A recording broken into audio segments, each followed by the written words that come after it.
তারা লাবু চৌধুরীকে গালাগালি করছে, লাবু চৌধুরী নিজে নির্বাচনে এন্ট্রি করেছে, সেসব লোককে লাবু চৌধুরীর কাছে যাওয়ার সাথে সে ক্ষমা করেছে।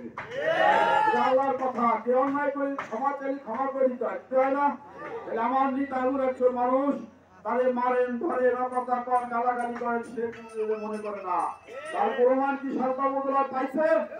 তার প্রমাণ সালতা উপজেলা দেখেন। ইনশাল্লাহ সমস্ত লোক আমার নেতার ভালোবাসা হোক, যেভাবে আদর হোক, সেভাবে তার কাছে সবাই চলে গেছে এবং আমার নেতা ক্ষমা করে দিচ্ছে। আমরা সবাই সবাইকে ক্ষমা করে দিব। আমার নেতা ক্ষমা করে, আমরা ক্ষমা করে দিয়ে সকলের সাথে সকলের কাছে কাজ দিয়ে চলবো। সালতা উপজেলা জানি কোনো বিশৃঙ্খলা মারামারি কাহিনী না থাকে, কারণ আমাদের একটা অভ্যাস হয়ে গেছে, যেখানে যাবো শুধু সালতা কাহিনী মারামারি, সেই হিসেবে কোথাও দাম পাই নেই। আমিও একজন ঢেঙ্গাই উপজেলার চেয়ারম্যান হিসেবে প্রশাসন আমাকে মনে করতো, কিন্তু সে আমি একজন আমার মনে করতো, কিন্তু সময় এখন প্রমাণ হয়ে গেল যে আমি একজন ঢেঙ্গাইটা ভালো লোক, সে সালতার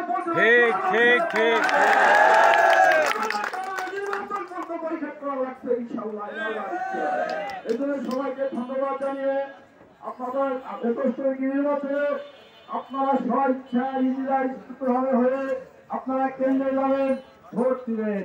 এবং একজন পরিবেশ করলে ভোট দেওয়া যাবে না, কিন্তু মানুষ অনেক লোক এখন দেখেন শুধু সেই নির্বাচনের সঙ্গে ভোট করে দেওয়া যাবে না, আবার কাজ ঠিক দেখাইতো।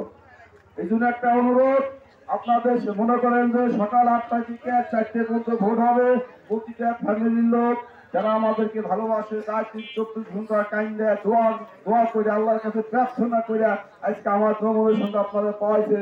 এটা অনুরোধ রাখি, আপনারা কেন্দ্রে যাই, আপনারা ভোটটা দিয়ে ভোটটা দিয়ে ইনশাল্লাহ নির্বাচিত হব, এটা আশা করতেছি। আল্লাহ আমাদের পক্ষ আছে, আপনারা আমার জন্য দোয়া করবেন, আমার নেতা লাবু চৌধুরী দোয়া করবেন, আমরা যেন সালটাকে সুন্দরভাবে সাজাইয়া কাইজে মুক্ত মারামারি মুক্ত রাখতে পারি। এই আশা রাখে সংক্ষিপ্ত কথা শেষ করলাম। জয় বাংলা, জয় বঙ্গবন্ধু।